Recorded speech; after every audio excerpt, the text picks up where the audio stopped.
John Fardoulis, but this presentation has been partially prepared by him. Most of you would know who John is. He's, I suppose, the Cytherean equivalent of Indiana Jones.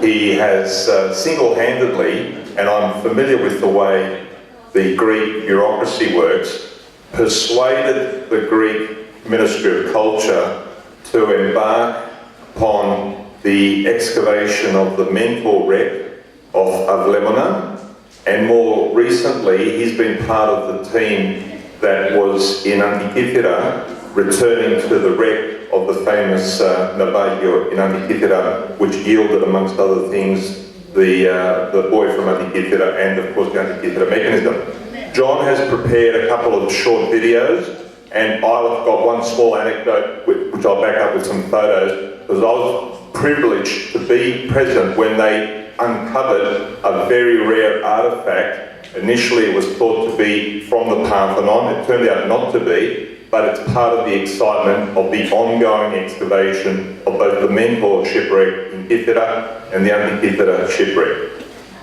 Just briefly, by way of biography, John Fardoulis has been instrumental in organising many inspiring projects in Kythera and Antikythera over the last 5 years, as we've just heard. He's helped organise more than 10 archaeological excavations, as well as more than a dozen other projects relating to Kythera and Antikythera. He's the co-organiser of the Mentor shipwreck excavation in Kythera, together with Dr. Dimitri Koukoumelis and the team from the Ministry of Culture. He's also a member of the core Return to Antikythera team, as I've just indicated, excavating the famous Antikythera shipwreck. I'll now play a short video of the Return to Antikythera.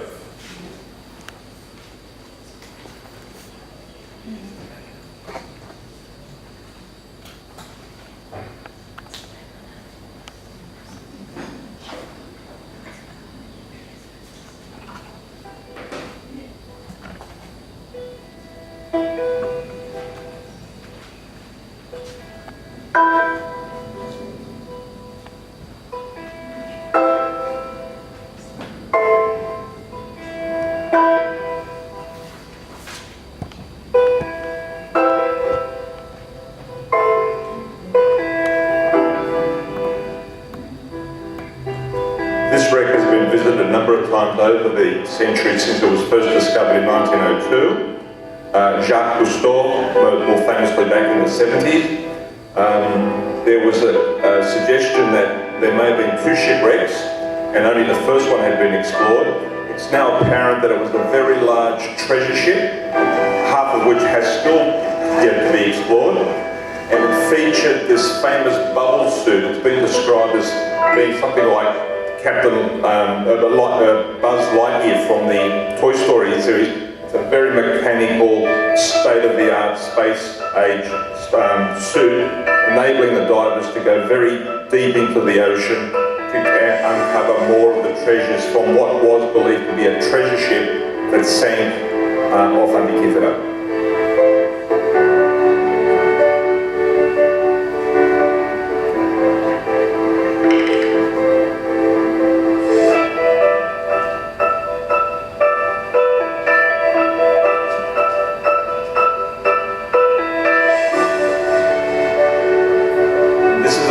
That was discovered, and it's believed to be a spear from a large statue, possibly Hermes, the messenger of the god of the messengers, or a similar statue, which would have been much taller than average height.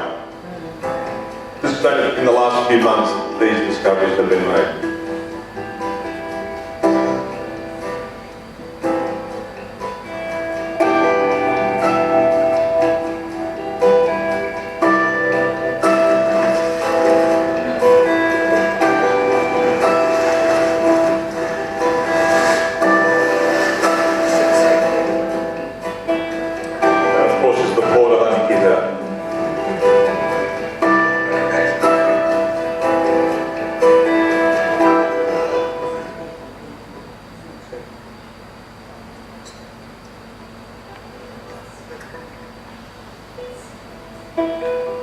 The team was put together by not only the Greek Ministry of Culture, but was funded by the Niarchos Foundation and also by the Swiss watchmaker law because of the connection with the anti-Gifted mechanism device.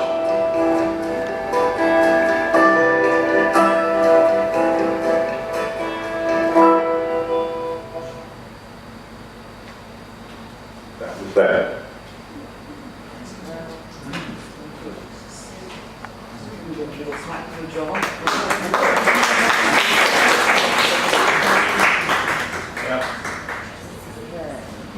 This runs for 17 minutes, so at points I will raise the head because we are time pressed. And the sound will come on shortly. I think there's sound on this one. As people are aware, in 1802, Lord Elgin had removed, through a combination of bribery and corrupt Turkish Ottoman officials in Athens, a lot of the sculptural ornaments from the Parthenon. And one of the first ships taking that loot to England sank off Ablemona. It was called the Mentor, and Elgin immediately organised salvage crews from Kalymnos. They were an island renowned for their divers, to return to come to Kythera, and progressively they removed the 17 crates carrying the Parthenon sculptures, which are now in the British Museum. However, and you can see the rib of the Mentor, it's in about, I think, 15 to 16 metres, 22 metres below the sea, and almost, well, over 200 years later, it has been visited before by the antiquities team from the Department of Culture, but they've come back now because of John's perseverance and enthusiasm to see if they can uncover anything else. Did Elgin forget something? Is there something that still lies underneath? Again, this was also partially funded by the Neopos Foundation. You'll see the hose here, they had to uncover, they had to remove the sand that had literally buried the skeleton of the ship. And that's quite a time-consuming process before they can then see what they can find.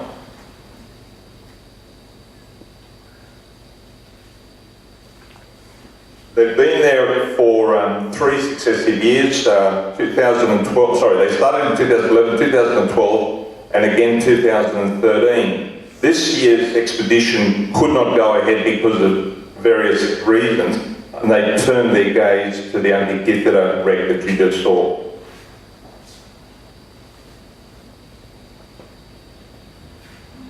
So they're vacuuming up the sand there, aren't they? Yeah, exactly. So they can then see what lies beneath. Okay. Is there a qualified archaeologist in charge of this? Yes. Of both? Dimitris Kourkoumelis is both an archaeologist and the head of the... String lines and recording of everything that's on the depth, the floor. It's a very thorough investigation.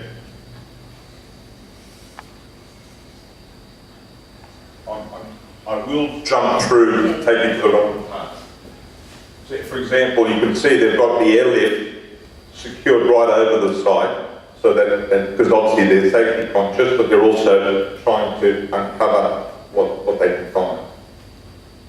And over the 3 successive years of the expedition, they found pistols, personal implements and objects from the cabin crew. No one perished in the sinking, but to get away from the risk of death, everything else was on board. Lots of things were destroyed over time by the ocean, by the currents.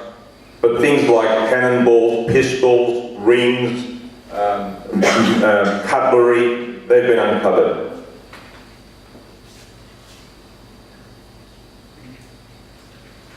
This is an example of a cannonball. I've actually held one in my hand. It's slightly bigger than a cricket ball. Probably weighs, probably closer to a shot put. Weighs about a couple of kilos, and it's something else, beholding something that's 200 years old.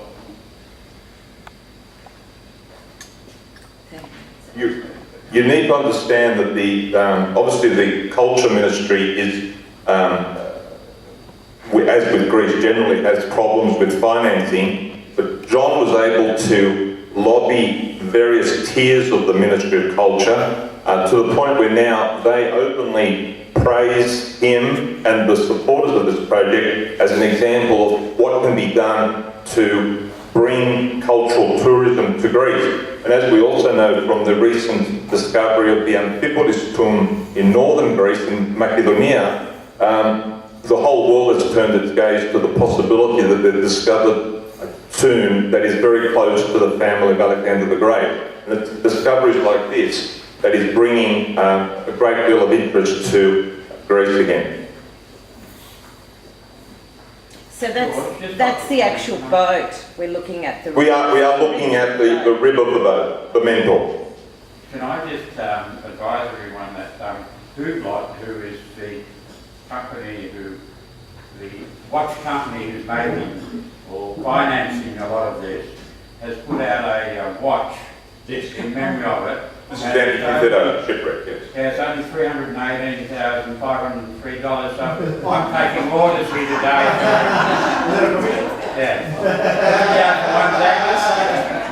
I'll have three then. They also found coins and medallions, and these are some of the artefacts recovered from the shipwreck. Just going back to the Antikythera wreck, the